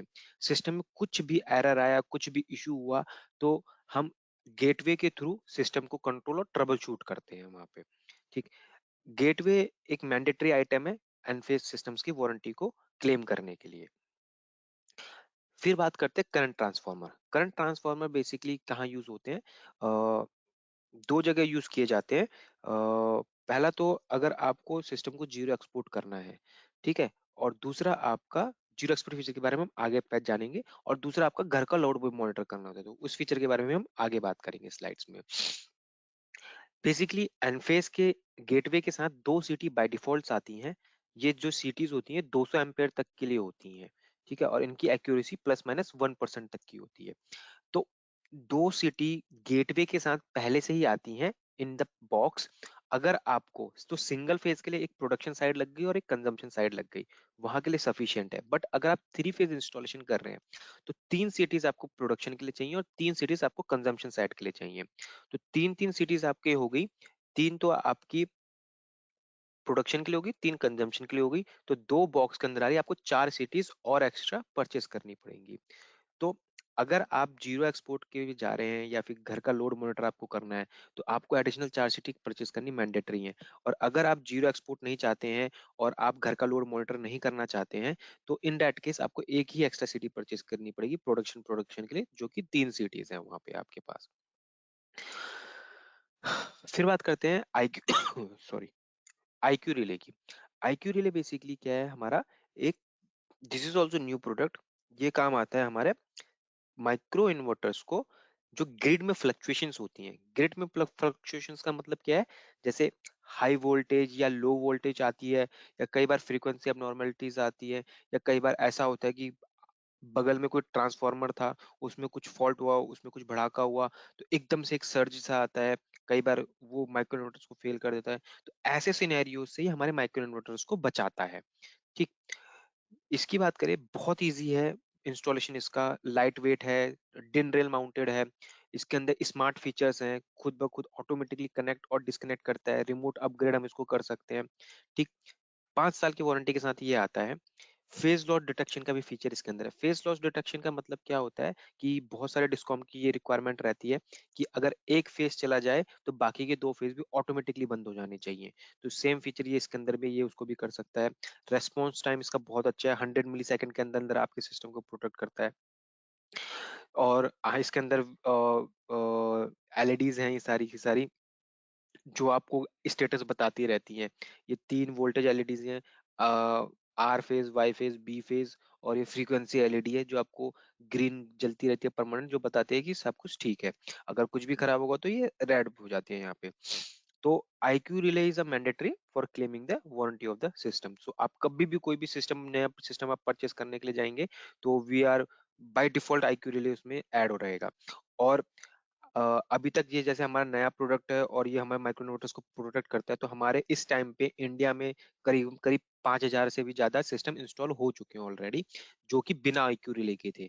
तो आईक्यू रिले जैसे हमने मार्केट में अभी लॉन्च किए हुए 4-5 महीने ही हुए हैं, तो उन पुराने सिस्टम्स को भी एनफेज सबको अपग्रेड कर रहा है फ्री ऑफ कॉस्ट। ठीक। तो उसमें कोई भी चार्जेस नहीं लिया जा रहा है, ना तो होम ओनर से ना ही इंस्टॉलर से। बस हम उन सिस्टम्स को अपनी तरफ से फ्री ऑफ कॉस्ट वो कर रहे हैं, ताकि जो हमारे होम ओनर्स का जो एंड कस्टमर्स हैं और जो हमारे इंस्टॉलर्स पार्टनर्स हैं, हमारे इंस्टॉलर नेटवर्क्स हैं, वो दोनों ये जो फेलियर्स की, जो ग्रिड फेलियर्स आते हैं जैसे बरसात के मौसम में, या कई बार ऐसे ग्रिड एबनॉर्मलिटीज से, उन सब से जो भी इनको कंप्लेंट्स मिलती है, उन सब से ये एकदम टेंशन फ्री होके रहे, ताकि सिस्टम जो पहले से बेहतर परफॉर्मेंस कर रहा था, तो बरसात के टाइम पर, ऐसे टाइम पर अगर कुछ ऐसे इश्यूज आते हैं, तो उनको भी ये टैकल आउट कर सके, उस चीज को भी इजीली। तो एक ओवरव्यू की तरह हम बात करें, तो ओवरव्यू में ऐसा है कि हमने देखा micro inverters, IQ8 series micro inverter इस टाइम पे अवेलेबल है मार्केट में, IQ8 HC and IQ8P। IQ metered gateway जो कि एक ब्रेन ऑफ सिस्टम है जो पूरे सिस्टम को कंट्रोल करता है। IQ केबल, IQ केबल जो कि सारे माइक्रो इन्वर्टर से AC आउटपुट कलेक्ट करते हुए चलती है। IQ रिले जो कि सिस्टम प्रोटेक्शन डिवाइस है और इसका बिल्ट इन प्राइमरी फीचर है सिस्टम को प्रोटेक्ट करना वोल्टेज फ्लक्चुएशन से, ग्रिड फ्लक्चुएशन से। और सेकेंडरी फीचर है इसका फेस, ये आपका फेस कपलर का भी काम करती है ये। तो थ्री फेस सिस्टम में फेसों के बीच में कम्युनिकेशन प्रॉपर बनाए रखें उस चीज का भी काम करती है ये। फिर आते हैं disconnect tool. Disconnect tool basically आपका IQ केबल डिस्कनेक्ट करने के काम आता है। टर्मिनेटर कैप आपका केबल एंड को सील करने के काम आता है। सीलिंग कैप आपका कहीं पे वैकेंट AC कनेक्टर है तो उसको सील करने के काम आता है। एक प्रोडक्ट और है लाइन कम्युनिकेशन फिल्टर। बेसिकली ये एनफेस का प्रोडक्ट नहीं है, थर्ड पार्टी प्रोडक्ट है। ठीक है, तो एक we have a tie up with EMIS जिसके हमारे प्रोडक्ट टेस्टेड हैं। तो लाइन कम्युनिकेशन फिल्टर बेसिकली वहां पे यूज होता है जहाँ पे नॉइज होती है। नॉइज यानी कि हमारा जो पूरा सिस्टम है वो पावर लाइन कम्युनिकेशन के ऊपर बेस्ड है। पावर लाइन कम्युनिकेशन के ऊपर मतलब जिस क्यू केबल से वो वोल्टेज या पावर सप्लाई कर रहा है सेम क्यू केबल से कम्युनिकेशन भी करता है। इसमें कम्युनिकेशन के लिए कोई भी एक्स्ट्रा केबल नहीं जाती है, लाइक कोई RS-485 ले कर रहे हैं या कैट 6 ले कर रहे हैं या कुछ ऐसी अलग केबल की ले डाटा केबल ले कर रहे हैं, नहीं। ये सारा का सारा प्योरली PLC बेस्ड कम्युनिकेशन है आपका सारा। तो अगर कई बार उस लाइन में कई बार नॉइसेस होती हैं, जैसे हम कमर्शियल सिस्टम में तो ये मैंडेटरी है। तो जैसे नॉइसेस मतलब घर में कोई और इक्विपमेंट चल रहा है जो ऐसे PLC कम्युनिकेशन पे काम कर रहा हो, या फिर कोई ऐसा इक्विपमेंट है जैसे मोटर लोड है, कोई पुरानी मोटर है या लिफ्ट लोड है या कुछ ऐसा है जो पुरानी मोटर कई बार नॉइस क्रिएट करती है, कम्युनिकेशन में दिक्कत करती है, तो वहां पे हम ये चीज को रिकमेंड करते हैं। फिर बात करते हैं हम यहाँ पे कि मॉड्यूल कॉम्पेटिबिलिटी कैलकुलेटर। आप कभी भी कोई प्रोडक्ट आप सेलेक्ट कर रहे हैं और आप चेक करना चाहते हैं कि मेरा पास जो मॉड्यूल है वो किस मॉडल के साथ कॉम्पेटेबल है करके, तो सिंपल सी बात है, आप एनफेस की वेबसाइट पे जाइए। वहां पे इंस्टॉलर सेक्शन में आपको माइक्रो इन्वर्टर सेक्शन के अंदर मॉड्यूल कॉम्पेटेबिलिटी मिलेगा। या फिर आप गूगल में सिंपल सा टाइप कीजिए एनफेस मॉड्यूल कॉम्पेटिबिलिटी कैलकुलेटर, और आप सीधा जो गूगल में फर्स्ट लिंक होगा वो इसी पेज का होगा। यहाँ पे आप क्रिएट कस्टम मॉड्यूल पे क्लिक करेंगे। वहां पे क्लिक करने के बाद आपके पास ये डायलॉग पेज खुलेगा। यहाँ पे आप अपने मॉड्यूल का नाम, टेम्परेचर, आप एम्बिएंट टेम्परेचर डालेंगे उस एरिया का 0 से 50 डिग्री जो भी नॉर्मल रहता है इंडिया में। और ये सारे parameters VOC, VMP, ISC, IMP, temperature coefficient और करंट का टेम्परेचर कॉफिशिएंट, वोल्टेज का, ये आपको मॉड्यूल के डेटा शीट्स में अवेलेबल है। तो ये सारे पैरामीटर्स आप डाल के कैलकुलेट करेंगे, आपको बता देगा कि कौन कौन से मॉडल इसके साथ कॉम्पेटिबल है इस मॉड्यूल के साथ। हेलो पुष्कर। नेक्स्ट बात करते हैं हम टिपिकल सिंगल लाइन डायग्राम की। तो अब निखिल को मैं बोलता हूँ, Nikhil can take it from here. तो सिंगल फेज डायग्राम और MCB sizing Nikhil will explain. Nikhil, over to you. Hi Pushkar, I'm audible. Yes, yes, you are audible. Yeah, thank you Pushkar, thank you for the information. Just want to add one point. वहाँ पे जो IQ cable का description दिया गया था, उसमें IQ cable जब भी आप ऑर्डर करोगे ना, तो वो दो एक्चुअली डायमेंशंस में आती है, 1.3 मीटर एंड 2.3 मीटर। आप जिस तरीके से मॉड्यूल्स को लगा रहे हो साइड पे, पोर्ट्रेट या लैंडस्केप, उस तरीके से आपको वो केबल सिलेक्ट करनी होती है। अगर इन केस आप मॉड्यूल लैंडस्केप में लगा रहे हो तो आपको 2.3 मीटर का केबल लगेगा, और अगर मॉड्यूल्स आप पोर्ट्रेट में फिक्स कर रहे हैं तो आपको 1.3 मीटर की केबल की जरूरत होगी। बट आपको ये केबल का स्पेसिफिकेशन जब आप ऑर्डर प्लेस कर रहे हैं उसी टाइम पे डिस्ट्रीब्यूटर को बताना होता है। या नाउ अभी आते हैं सिंगल फेज स्कीमेटिक की तरफ। तो जैसे बताया कि हमने रिसेंटली दो प्रोडक्ट लॉन्च किए हैं, IQ880 और IQ83। तो IQ880 का जो आउटपुट है वो 384 है, तो उसके हिसाब से पर एक ब्रांच में कितने नंबर ऑफ मॉड्यूल्स या कितने नंबर ऑफ माइक्रोस फिक्स होंगे वो डिसाइड होते हैं। सो IQ880 में हम लोगों को IQ केबल के करंट लिमिटेशन की वजह से हम लोग मैक्सिमम 9 माइक्रो इन्वर्टर्स एक ब्रांच में कनेक्ट कर सकते हैं। IQ केबल का जो करंट कैरिंग कैपेसिटी है वो रिस्ट्रिक्टेड है up to 20 amp. So 9 micro inverters के बाद आपके जितने भी माइक्रो इन्वर्टर्स है उसके हिसाब से आप ये ब्रांचिंग कर सकते हो, बट मैक्सिमम ये 9 तक रेस्ट्रिक्ट करना है। उसके बाद आपका जो क्यू केबल का आउटपुट जाएगा वो जाएगा एक MCB में, जंक्शन बॉक्स में। यहाँ पे आप AC कनेक्टर्स भी यूज कर सकते हो इंस्टेड ऑफ MCB, बट हम रिकमेंड करते हैं अगर आप यहाँ पे MCB रखोगे तो आपके लिए वो ज्यादा लॉन्ग टर्म में अच्छा रहेगा। तो फेज एंड न्यूट्रल की केबल यहाँ पे इनपुट होगी, यहाँ से जो आउटपुट केबल निकलेगी वो जाएगी ACDB में। ये जो आप ऑरेंज कलर का बॉक्स देख रहे हो, ये हो गया पूरा हमारा एसीडीवी बॉक्स, जिसमें इतने सारे ये सारे कंपोनेंट्स होते हैं, जैसे आईक्यू रिले हो गया, आईक्यू गेटवे हो गया। बाकी ये जो है एमसीबी वगैरह ये आप बाहर से परचेस करके आपको लगाने होते हैं, या फिर कोई भी डिस्ट्रीब्यूटर के पास से आप ये पूरा एसीडीवी बॉक्स ले सकते हो। हमारे जो डिस्ट्रीब्यूटर है उनके पास मोस्ट ऑफ द टाइम ये स्टैंडर्ड एसीडीवी बॉक्स डिजाइन ही है। सो यहाँ से जो केबल निकलती है वो आईक्यू रिले के पीवी साइड के जो इनपुट्स है वहां पे कनेक्ट होती है। आईक्यू रिले में दो तरीके के टर्मिनल दिए गए, एक है ऊपर वाली साइड पीवी और नेक्स्ट नीचे वाली साइड है ग्रिड। तो पीवी वाली साइड पे ये जो सोलर इन्वर्टर से केबल आ रही है वो इनपुट होगी फेज एंड न्यूट्रल की। यहाँ से जो आउटपुट निकलेगा ग्रिड वाले साइड से वो जाएगा आपके 2 पोल एमसीबी में एसीडीबी के। यहाँ पे टर्मिनल बॉक्स के थ्रू आप कर सकते हो, या फिर ये टर्मिनल बॉक्स आप बाद में भी लगा सकते हो यहाँ पे केबल डिस्ट्रीब्यूशन। तो ये 2 पोल एमसीबी में इनपुट होने के बाद यहाँ से आपके 3 आउटपुट निकलेंगे। फर्स्ट जाएगा आपका ग्रिड की तरफ, मतलब लोड की तरफ। सेकंड जाएगा आपका एनवाय की तरफ। बट यहाँ पे बीच में एनवाय प्रोटेक्शन के लिए आपको एक 10 एम्पियर का एमसीबी देना है। ये एक सेपरेट एमसीबी रहेगा जो एनवाय के प्रोटेक्शन के लिए रहेगा। और जो थर्ड आउटपुट निकलेगा वो जाएगा आपका एसपीडी की तरफ, और एसपीडी से आपका जाएगा अर्थिंग के लिए। तो यहाँ से ध्यान में रखिए कि यहाँ पे हम लोगों को 3 आउटपुट देने हैं, यहाँ से 3 आउटपुट निकलेंगे। ग्रिड वाली केबल आप यहाँ पे लोड सेंटर में कस्टमर की कनेक्ट कर सकते हो डिस्ट्रीब्यूशन बोर्ड में, और वो वहां से जो हमारा नॉर्मल ये है कस्टमर का डिस्ट्रीब्यूशन, वैसे ही वो ग्रिड के थ्रू अगर इम्पोर्ट होनी होगी तो वैसे जाएगी। तो यहाँ पे प्रोडक्शन सीटी और कंजम्पशन सीटी आप यहाँ पे भी लगा सकते हो प्रोडक्शन सीटी, या फिर उसका पोजिशनिंग आप यहाँ पे भी कर सकते हो। तो प्रोडक्शन सीटी के साथ सीटीज के साथ 2 केबल्स एक्चुअली आती है, व्हाइट एंड ब्लू, जैसे आपने ऊपर देखा होगा। तो जो प्रोडक्शन सिटी की white cable and blue cable connect होती है वो आईक्यू गेटवे के टर्मिनल में होती है। यहाँ से जो कोई भी करंट वैल्यू की मेजर की जाती है वो गेटवे को यहाँ पे गेटवे में वो वैल्यूज पुट की जाती है, वहां से वो डेटा मॉनिटर किया जाता है। नेक्स्ट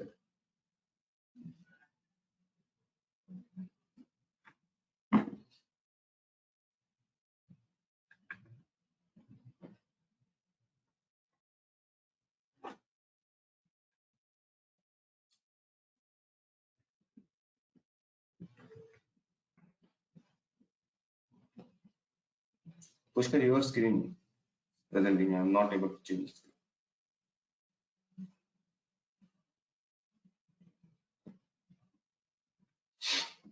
तो इसका कैलकुलेशन कैसे होता है? तो IQ8P एंड IQ8HC में, तो IQ8HC में 1.67 एम्पियर का करंट है। तो अगर आप 1.67 को into 9 करते हैं तो आपका करंट जाएगा 15.03 एम्पियर। और अगर उसके ऊपर हम लोग सेफ्टी फैक्टर लगाते हैं 1.25 का, तो current is coming around 18.78 which is below 20 amp. Okay.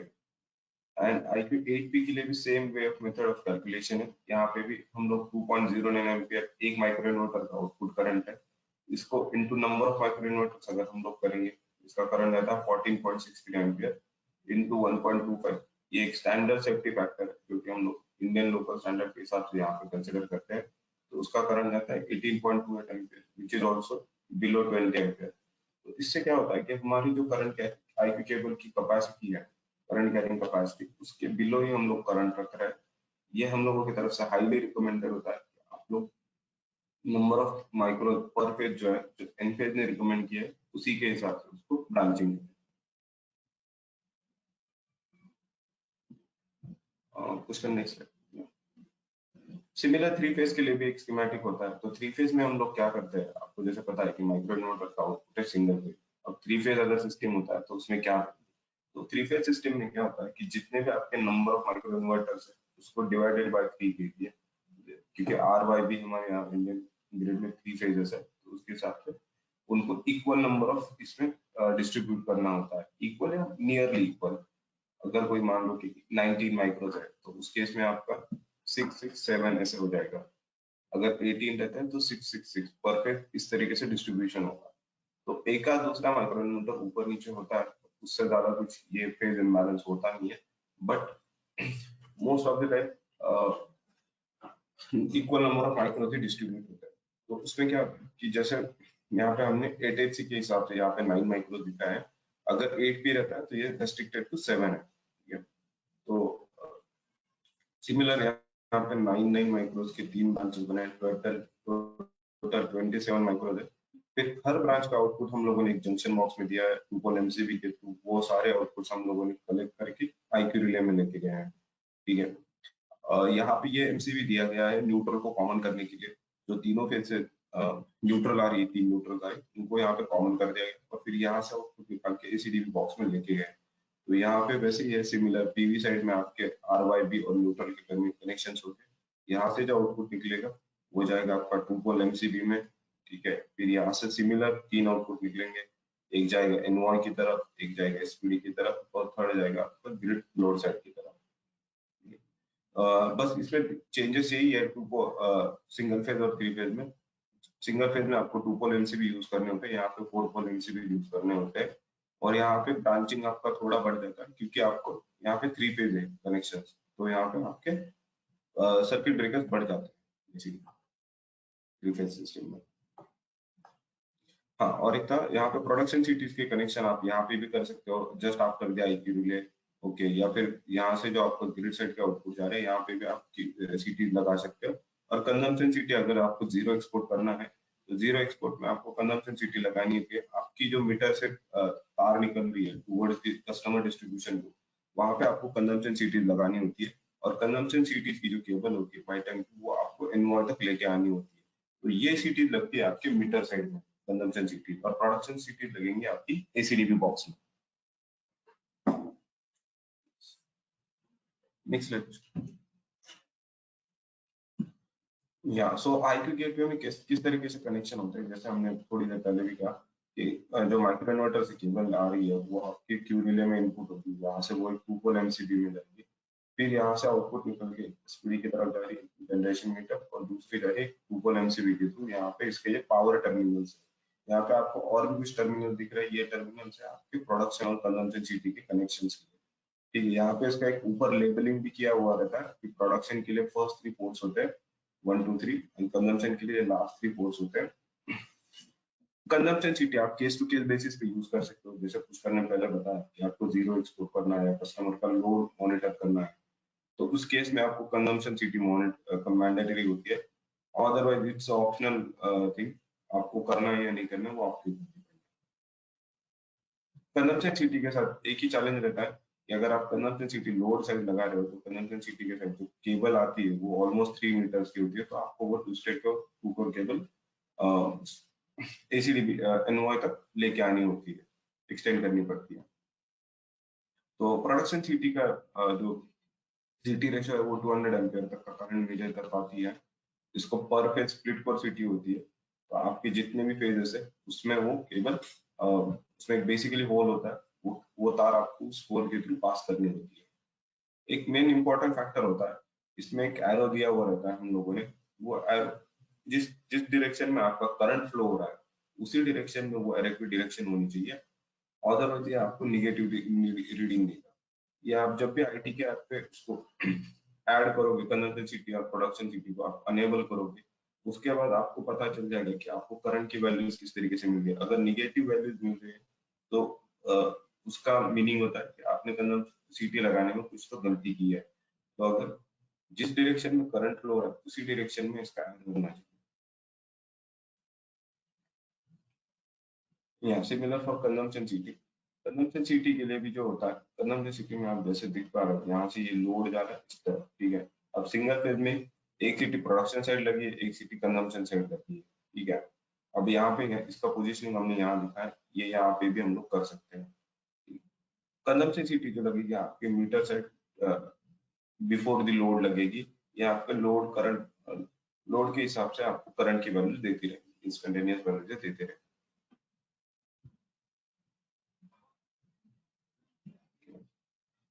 Similar for 3 phase, 3 phase में सिंगल फेज और 3 फेज में एक ही डिफरेंस है, यहाँ पे 4 केबल्स आ रही है आरवाईबी न्यूट्रल, उसमें एक फेज और न्यूट्रल की केबल आ रही है, बाकी सारे कनेक्शंस तो ऑलमोस्ट सिमिलर होते हैं। यहाँ पे भी आपको 3 सिटीज, वहाँ पे आपको 2 ही सिटीज लगती है, यहाँ पे आपको टोटल 6 सिटीज लगेंगी, 3 प्रोडक्शन साइड लगेगी और 3 आपको लगेगी कंजम्पशन साइड। और इसकी केबलिंग जैसे हमने दिखाया कि यहाँ पे जो छोटे टर्मिनल से यहाँ पे ऊपर में व्हाइट केबल फिक्स होगी और जो ब्लू केबल है ये यहाँ के नीचे वाले पोल्स में फिक्स होती है।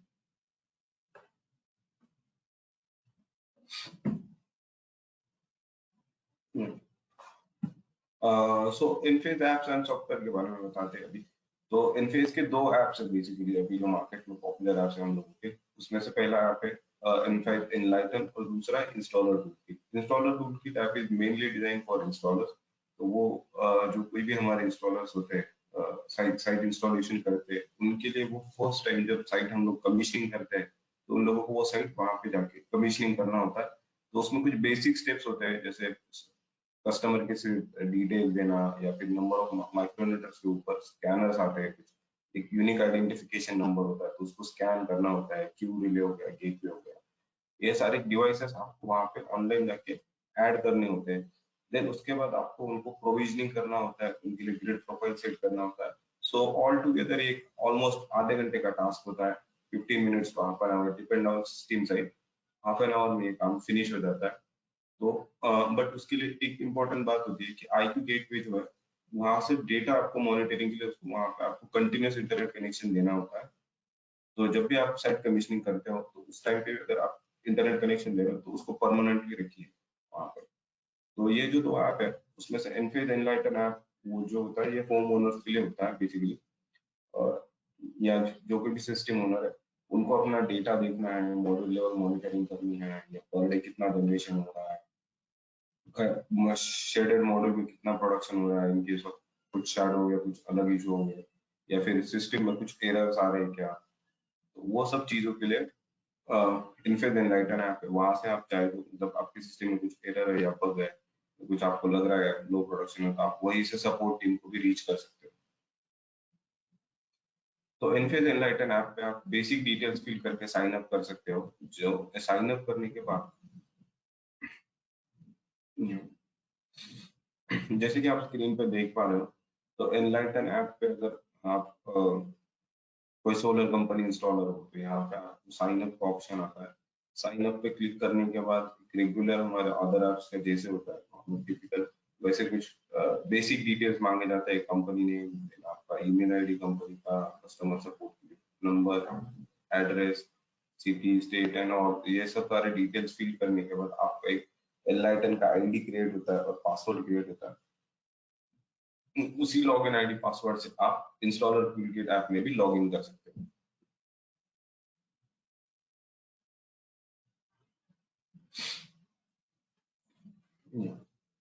सो इनफेज इंस्टॉलर ऐप में आपका जो होगा,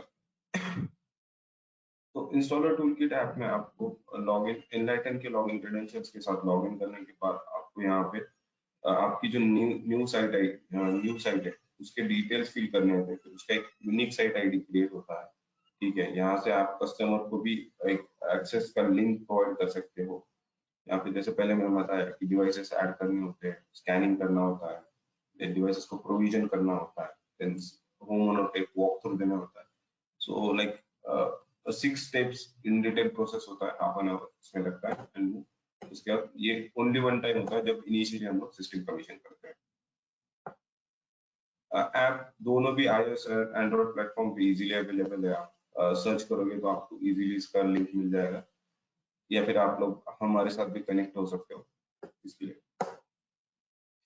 या सो या द एनफेज का एक यूएसबी है। तो हम लोगों का एनफेज एक ऐसी कंपनी है जिसमें आप लोगों को मॉड्यूल लेवल मॉनिटरिंग देखने मिलता है। आप अगर स्ट्रिंग इन्वर्टर्स में देखोगे तो आपको एक पूरे स्ट्रिंग का दिखेगा या पूरे होल सिस्टम का आपको दिखेगा कि वहां पे आपको जनरेशन कितना आ रहा है। बट आप वहां पे मॉड्यूल लेवल को मॉनिटर नहीं कर पा रहे हो कि एक माइक्रो इन्वर्टर ने या एक मॉड्यूल ने कितना पावर प्रोड्यूस किया है। तो बेसिक ब्यूटी यहाँ पे जो है एनफेज के साथ, क्योंकि हम लोगों का हर मॉड्यूल के पीछे एक माइक्रो इन्वर्टर लगा है और वो individual micro inverter IQ gateway के साथ कम्युनिकेट कर रहा है। वो पावर भी ट्रांसमिट कर रहा है और कंट्रोल सिग्नल भी ट्रांसमिट कर रहा है थ्रू IQ केबल। तो उससे क्या होता है कि इंडिविजुअल मॉड्यूल ने कितना डेटा प्रोड्यूस किया है, किस दिन वो उसने ज्यादा प्रोडक्शन किया है, किस दिन वो ऑफ था, ये सारी डिटेल्स आपको माइनर डिटेल्स वहां पे देखने मिलेगी। या सिमिलर या अगर किसी मॉड्यूल में कुछ फॉल्ट है या फिर किसी मॉड्यूल का कुछ केबल लूज हो गया है और वो प्रोडक्शन स्टॉप कर दिया है, तो आप ये देख सकते हो, आप इंस्टॉलर को कांटेक्ट कर सकते हो या फिर हमारी टीम को कांटेक्ट कर सकते हो कि ये पर्टिकुलर मॉड्यूल इतने दिन से बंद है, इसके रीजंस क्या है। तो हम लोग इसको रिमोटली ट्रबल शूट करते हैं through the IP gateway meter कि इसका डेटा क्या आ रहा है, ये क्यों बंद हुआ है, वहाँ पे कुछ ग्रिड में फ्लक्चुएशंस थी क्या, उसकी वजह से कुछ फेलियर हुआ है, या फिर कुछ केबलिंग के इश्यूज है क्या, केबल लूज हो गया है या कुछ है। इस तरीके से हम इसको ट्रबल शूट करते हैं आईपी गेटवे मीटर के थ्रू। तो इससे क्या होता है कि आप लोगों को इसमें और एक बेनिफिट होता है, आप लोगों को अगर मान लो कि सारे मॉडल्स इक्वली प्रोड्यूस नहीं कर रहे हैं, ठीक है, तो थोड़ा बहुत 19-20 रहेगा, क्योंकि ईच मॉड्यूल सेम इफिशिएंसी पे नहीं चलता है साइड पे। बट अगर आपको कहीं पे ऐसे लग रहा है कुछ शैडो इशू नहीं है, फिर भी मॉड्यूल बहुत कम प्रोड्यूस कर रहा है, लेस देन 50% ऑफ वो मॉड्यूल्स, और लाइक ऐसे कुछ रहेगा, एक ही मॉड्यूल कम प्रोड्यूस कर रहा है, तो उस केस में आपको पता चल जाए कि मॉड्यूल में कुछ ना कुछ तो इश्यूज है, लाइक माइक्रो क्रैक्स हो गए या फिर बैकशीट में कुछ येलोइश आ रहा है, तो कुछ इशू है मॉड्यूल के साथ। तो आप ये सारे चीजों के लिए भी, अगर मॉड्यूल के इश्यूज को भी आप लोगों को मॉड्यूल मैन्युफैक्चरर को देना है कि एक मॉड्यूल खराब हो गया है, इसमें कुछ इश्यूज है, उसके लिए भी ये प्लेटफॉर्म पर डेटा से आप यूज कर सकते हो।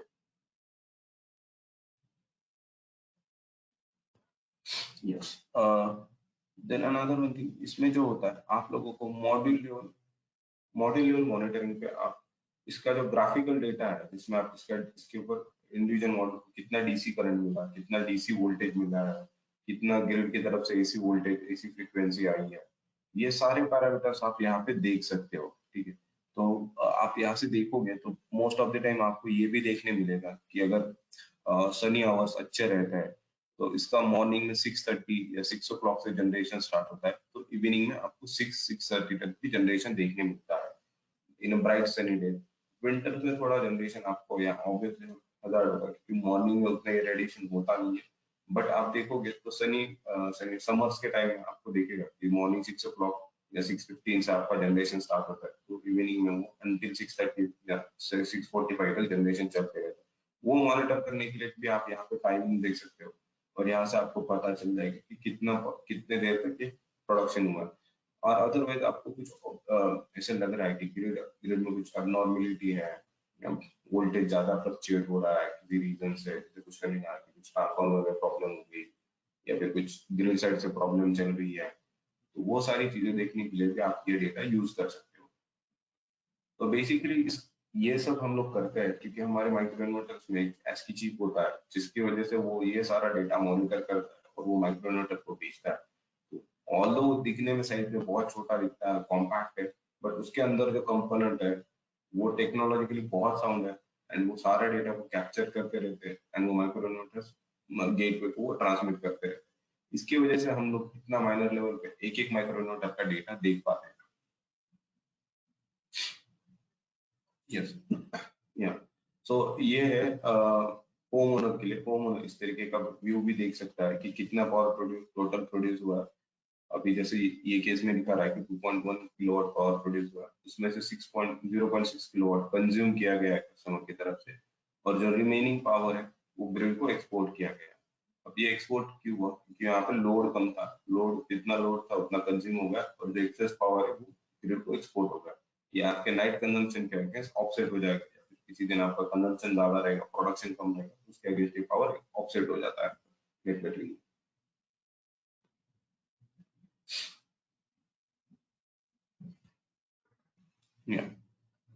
हाँ, तो जैसे हमने पहले भी बताया कि जो एनफेज का जो एनलाइटन का प्लेटफॉर्म वो काफी हेवीली डेटा ओरिएंटेड है, तो हम लोग यहाँ पे काफी सारे डिटेल देते हैं। जैसे आप लोग यहाँ पे साइट का एनर्जी प्रोडक्शन देख सकते हो, इंडिविजुअल माइक्रो इन्वर्टर का डेटा प्रोडक्शन देख सकते हो, आप इसको डाउनलोड करके एक्सेल में, पीडीएफ में, जिस तरीके से आप चाहो उस तरीके से आप इसको सारे, ये जो सारे आप ड्रॉप डाउन मेन्यू देख रहे हो, इसमें से आप कोई भी सिलेक्ट करके आपको कुछ भी डेटा चाहिए, उसमें से आप यहाँ पे टाइम पीरियड होता है ऊपर, तो ये टाइम पीरियड को आप दिखा पाओगे कि आप जो कुछ भी टाइम पीरियड आप यहाँ पे सिलेक्ट करोगे उतना डेटा आपको यहाँ पे इमीडिएटली मिल जाएगा। बट ये सारी चीजें करने के लिए आपको जो इम्पोर्टेंट होता है, आपको गेटवे को कंटिन्यूअसली ऑनलाइन रखना होता है, क्योंकि गेटवे एक वो मीडियम है जो माइक्रो इन्वर्टर से आ रहे सारे डेटा इनफेस क्लाउड पे अपलोड करते रहता है। अगर क्लाउड पे डेटा अपलोड है तो आप ये सारा डेटा इमीडिएटली देख पाओगे।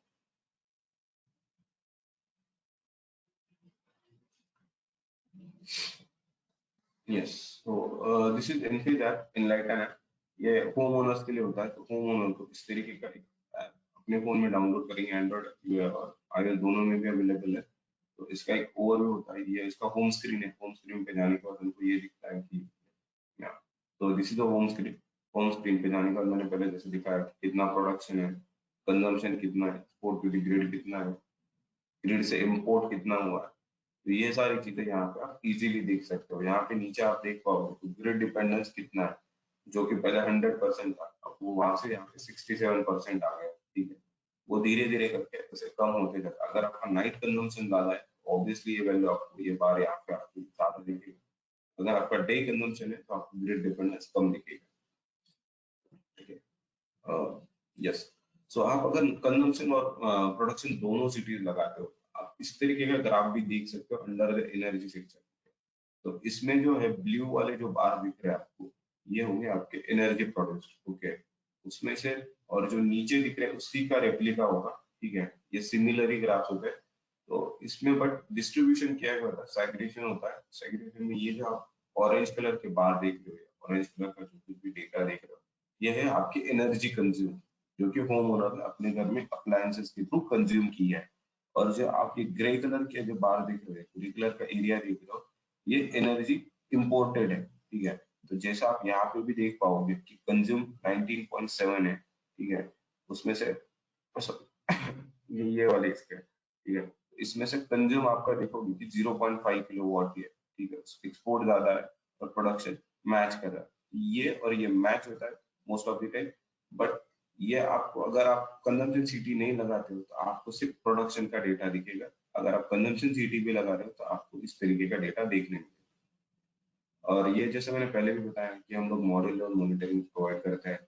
इनफेज is the only company provides model level monitoring. ठीक है, ये actually it's a very unique thing कि जो कि आप लोगों को इंडिविजुअल मॉड्यूल या सिस्टम प्रोडक्शन के लिए देखने के लिए बहुत ईजी होती है। आप देख पाओगे कि मॉड्यूल्स में कितना डिफरेंसेस आ रहा है, कौन सा मॉड्यूल कम प्रोड्यूस कर रहा है, कौन सा ज्यादा प्रोड्यूस कर रहा है। आप पर किलोवाट या पर मॉड्यूल आप कैलकुलेट इजीली यहाँ से कर सकते हो। और इसमें आप ऐसे भी कर सकते हो कि जैसे पहले भी रॉबिन ने बताया कि हम लोग सिस्टम एक्सपांशन बहुत इजीली कर पाते हैं। तो अगर आप सिस्टम एक्सपांशन करते हो, तो मान लो कि अभी आपने इनिशियली आपने कुछ लोअर वॉट पीक मॉडल के साथ लगाया 400 450 वॉट पीक के बाद, अगर आपने 2 साल बाद 650 के बाद साथ लगाया, तो आपको मॉड्यूल के जो इफिशिएंसी गेन हुई है या जिस तरीके से इम्प्रूवमेंट हुई है, उसी तरीके से आपको यहाँ पे भी वो इम्प्रूवमेंट दिखेगा। यस, सो हाँ, तो इनफेज में एक्चुअली हम लोगों ने 3 इंडिया ग्रिड प्रोफाइल सेट किया है। तो क्या फॉर द माइक्रो इन्वर्टर्स, ये ग्रिड प्रोफाइल सेट होते हैं माइक्रो इन्वर्टर्स को आप जब भी साइट कमीशन कर रहे हो इनिशियली, तो आपको इंस्टॉलर टूल की टैब में ये होता है, ऑप्शन होता है कि आप एक ग्रिड प्रोफाइल सेट कर पाओ पूरे माइक्रो इन्वर्टर्स के लिए। तो by default grid profile set होता है वो है इंडिया ग्रिड प्रोफाइल। ठीक है, सो ये नेट मेटरिंग सिस्टम्स के लिए होता है। यहाँ पे हमने जैसे पहले बताया कि वोल्टेज टॉलरेंस, तो वोल्टेज टॉलरेंस प्लस माइनस 20% हम लोगों ने अलाउ किया है। Okay, which is actually a very good thing.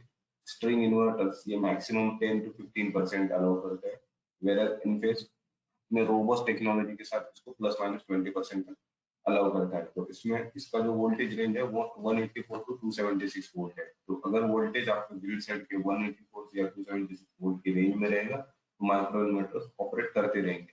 अगर इसके ऊपर जाता है या मतलब ऊपर या नीचे 184 के नीचे जाता है, तो आईक्यू रिले ओपन हो जाएगा फॉर सम टाइम, जब तक वोल्टेज नॉर्मल नहीं हो जाता। ठीक है, बस जैसे ही वोल्टेज एक रेंज में आ जाएगा 184 से 276 वोल्ट की रेंज में, ऑटोमेटिकली क्लोज होकर सिस्टम ऑन हो जाएगा। दूसरा ग्रिड प्रोफाइल होता है इंडिया ग्रिड प्रोफाइल 0 एक्सपोर्ट के लिए।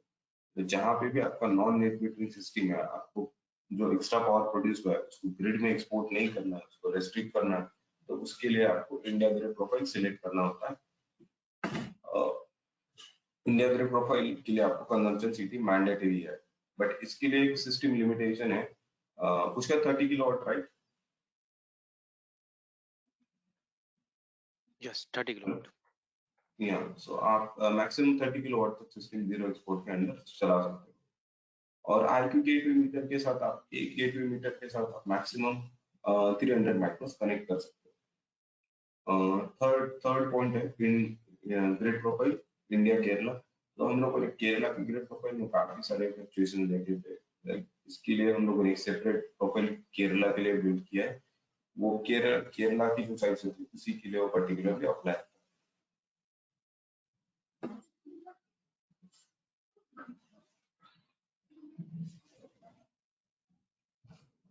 यस, जैसे हमने पहले भी बताया कि जीरो एक्सपोर्ट फीचर के लिए आपको प्रोडक्शन एंड कंजम्पशन सिटी का मैंडेटरी। इसमें आपको India grid profile zero export set करना होता है। आप जब भी मतलब इसी को आपको परमानेंटली रखना होता है, ठीक है।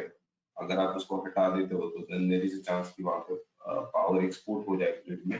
ओके, एंड या सो इसको हम लोग रिमोटली ऑन ऑफ कर सकते हैं थ्रू टूल किट ऐप, या फिर हम लोग भी इसको रिमोटली ऑन ऑफ कर पाते हैं with the help of IP gateway meter.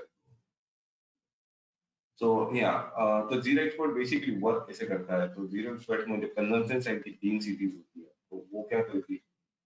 पर फेज करंट मॉनिटर करती रहती है, ठीक है। मान लो आर फेज में 10 एम्पियर का करंट चल रहा है, वाई में 8 है या 7 है, या फिर बी में ज्यादा करंट चल रहा है, तो वो करंट सेंस करके आईपी गेटवे मीटर को देती है। आईपी गेटवे उसको मॉनिटर करता है और वो उसी तरीके से कमांड देके माइक्रोकंट्रोलर्स को बताता है कि आर फेज में इतना करंट चल रहा है, तो इस हिसाब से आप उसी प्रोपोर्शन में प्रोडक्शन भी करो।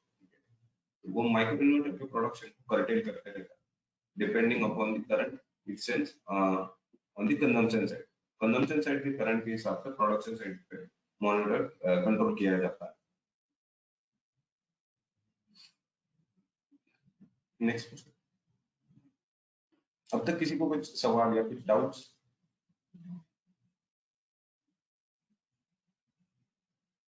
Nikhil, we will do the questionnaire at the last.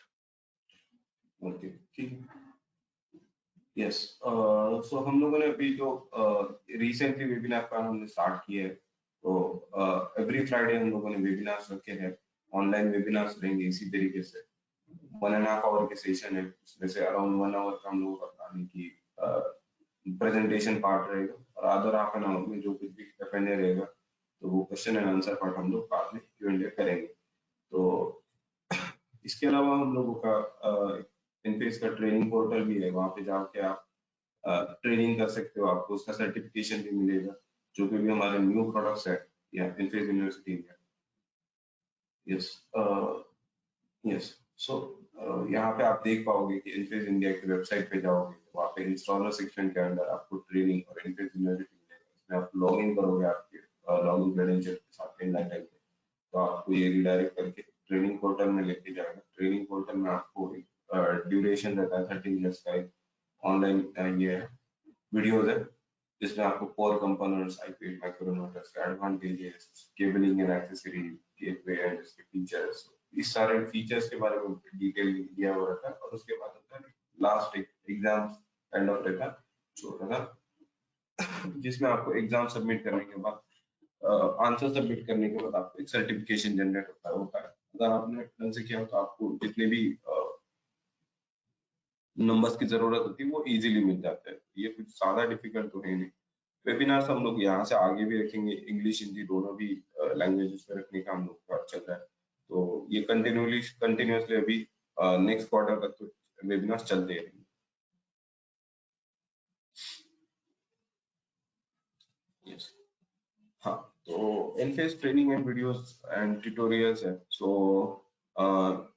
Most of the time ऐसे होता है कि कोई बंदा साइट पे काम कर रहा है, तो साइट पे कुछ दिक्कतें आ रही है या कुछ हो रहा है, तो हम लोगों ने क्या किया है कि इनफेस इंडिया के ट्रेनिंग के जितने भी वीडियोस है, वेबिनार्स के थ्रू हम लोग ट्रेनिंग दे रहे हैं या फिर इन पर्सन मिलकर ट्रेनिंग दे रहे हैं।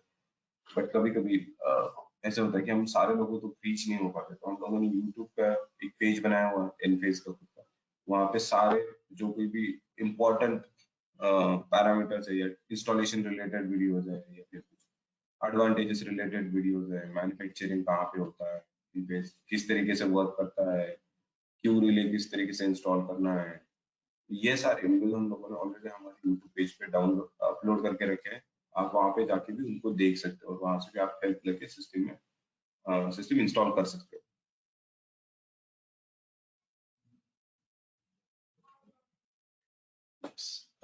So now coming to the support part, तो जैसे हमने पहले बताया कि हम लोगों का सपोर्ट टीम जो है वो 24/7 अवेलेबल होता है, ठीक है। आप कितने कौन से भी टाइम पे कॉल कर लो, हमारी टीम अवेलेबल रहेगी, आपको वो ऑनलाइन या टेलीफोनिक सपोर्ट देगी। अगर आपको साइट पे कुछ ट्रबल शूटिंग करना है या कुछ समझ में नहीं आ रहा है रिमोट मॉनिटरिंग में, तो वो आप लोगों के जितने भी डाउट्स होंगे उसको वाया कॉल सपोर्ट आपको सब वो सपोर्ट करता है बेसिकली। तो आप सपोर्ट टीम को कॉल के थ्रू कनेक्ट हो सकते हो, या फिर आप वहाँ पे इनफैक्ट इनलाइटन ऐप में भी आपको आएगा कि सपोर्ट, तो वहाँ पे सपोर्ट सेक्शन में जाके भी आप उनसे कनेक्ट हो सकते हो वहाँ पे, या फिर आप ईमेल भी राइट डाउन कर सकते हो। आपको विद इन 24 आवर इसका रिस्पॉन्स मिल जाता है हमारी तरफ से। Yes, and other two things, warranty extension के लिए और लेबर रिइंबर्समेंट के लिए। तो यस, सो जहाँ कहीं पे भी हम लोग वारंटी एक्सटेंशन, जैसे हमने पहले बताया कि हम हमारा प्रोडक्ट 15 इयर्स वारंटी के साथ हम लोग मार्केट में लेके आए। 15 इयर्स वारंटी बहुत कम लोग दे रहे हैं, ऑलमोस्ट दे ही नहीं रहे कोई भी इन्वर्टर मैन्युफैक्चरर।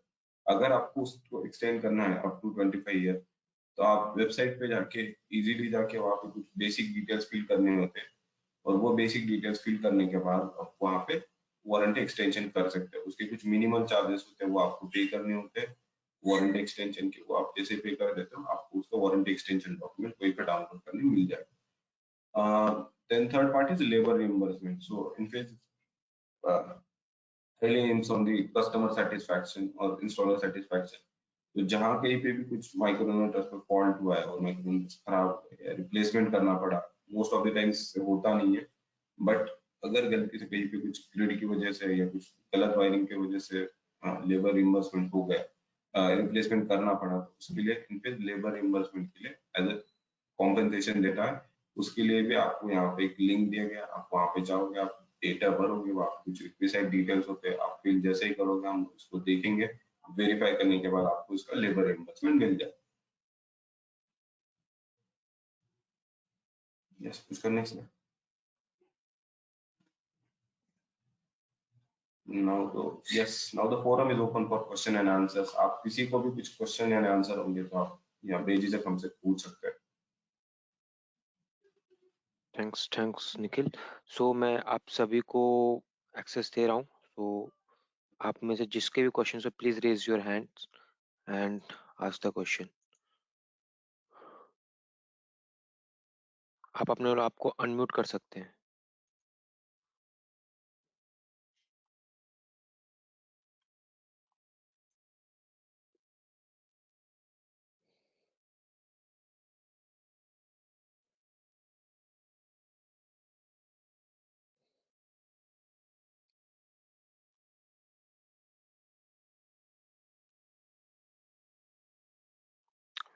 सो